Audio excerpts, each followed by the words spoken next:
আসসালামু আলাইকুম ওয়া রাহমাতুল্লাহি ওয়া বারাকাতুহু। কেমন আছেন আমার আদরের কলিজার টুকরা আপুরা?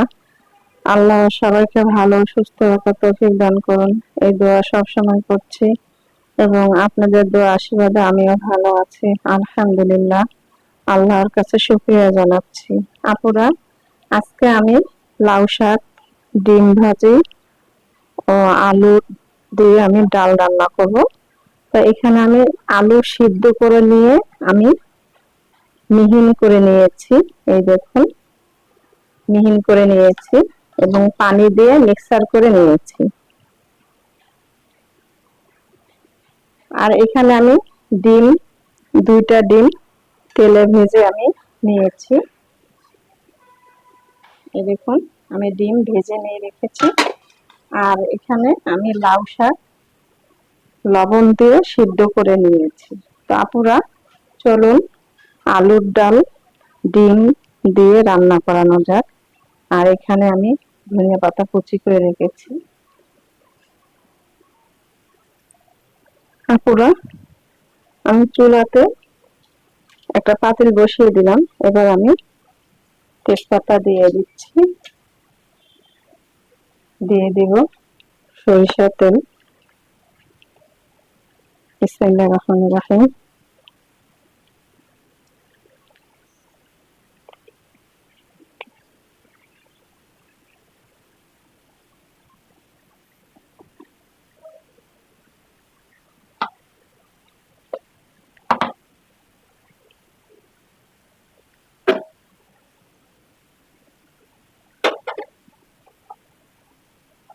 দিয়ে দিব রসুন কুচি,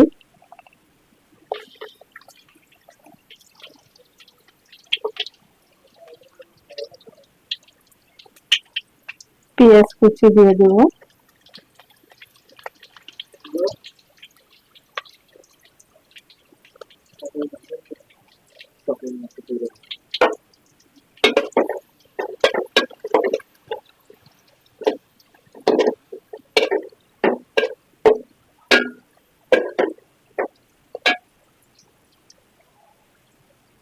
কাঁচামরিচ দিয়ে দিব।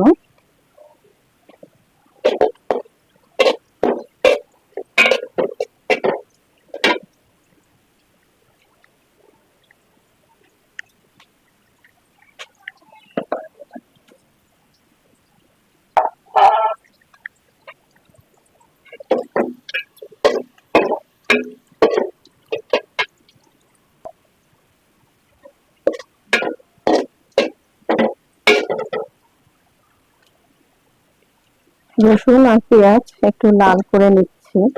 আর তেজপাতাটাও তেলে ভেজে নিচ্ছি আমি, কারণ তাহলে ডালের ফ্লেভারটা অনেক ভালো লাগবে আর খেতেও মজা লাগবে।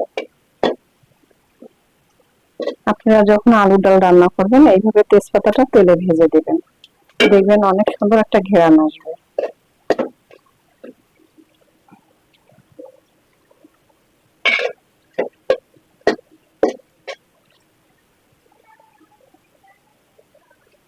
তো লাল হয়ে আসছে।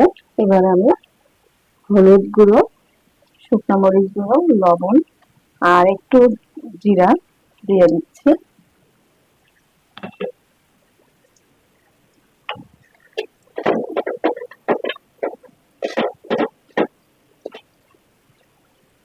এবার আমি আলুর ডালগুলো দিয়ে দিব।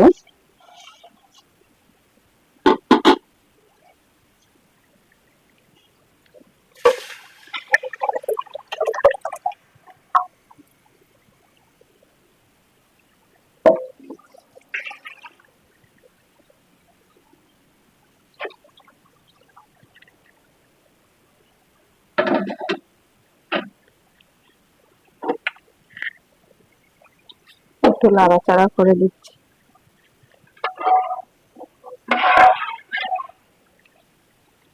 এবার আমি ধনিয়া পাতা কুচি করে রেখেছি, আমি দিয়ে দিচ্ছি। এগুলো হচ্ছে বড় ধনিয়া পাতা, অনেকে বিলাতি বলে, এছাড়া নাম বলতে পারি না। আপনারা জানলে একটু বলবেন যে এই বড় বড় পাতা ধনিয়া গুলাকে কি ধনিয়া বলেন আপনারা আপুরা। তো আমি একটু ঢেকে দেব।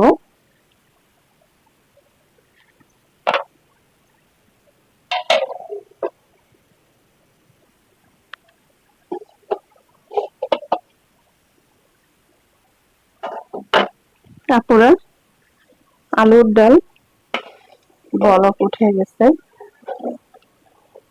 আর এবারে আমি লাউ শাকগুলো সিদ্ধ করা আগে থেকে আমি দিয়ে দিচ্ছি। এগুলো শুধু লাউয়ের ডগা আছে আগা, ওই আগাগুলো কচি কচি আগা আমি দিয়েছি, কচি ডাটা ফেলে দেওয়ার মতো না। এত সুন্দর একটা ফ্লেভার ঘ্রাণ বেরিয়েছে আপুরা, আপনারা এইভাবে রান্না করে খেয়ে দেখুন, আশা করছি অনেক মজাদার হবে খাবারটা। তো আমি এখন উপর দিয়ে ডিম তেলে ভাজা ওগুলো দিয়ে দিচ্ছি।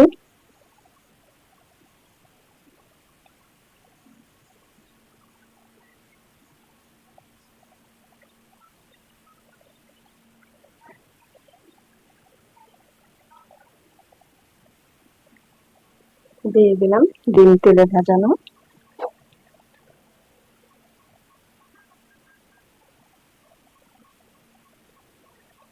এবার আমি আর একটু সামান্য ঢেকে দিব,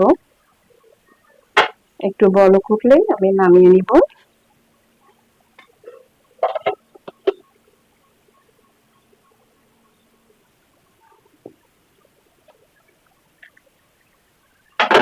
আপুরা হয়ে গেল আলুর ডাল রান্না, আমি এবার নামিয়ে নিব। আপুরা নামিয়ে নিয়ে আসলাম আলুর ডাল, ডিম ও লাউ শাক ডগা দিয়ে রান্না। এই দেখুন ডিমগুলো ফুলে তো একদম কত বড় বড় হয়ে আসছে, আর খেতেও আশা করছি অসম্ভব মজাদার হবে আপুরা। আপনারাও এইভাবে রান্না করে খেয়ে দেখুন, ভালো লাগবে। তো আপুরা ভিডিওটি ভালো লেগে থাকলে অবশ্যই কমেন্ট করে জানান, লাইক দিন, বেশি বেশি করে শেয়ার করুন। দোয়া চাই ছোট্ট রান্নাঘর চ্যানেলটিকে সাবস্ক্রাইব করতে একদমই ভুলবেন না। যারা নতুন আপনারা দেখছেন পাশে বেল বাটনটা ক্লিক করে আমার ভিডিওর পাশেই থাকুন। সবাই ভালো থাকুন, সুস্থ থাকুন, এই দোয়া কামনা করে রেখে দিচ্ছি। আসসালামু আলাইকুম ওয়া রাহমাতুল্লাহি ওয়া বারাকাতুহু।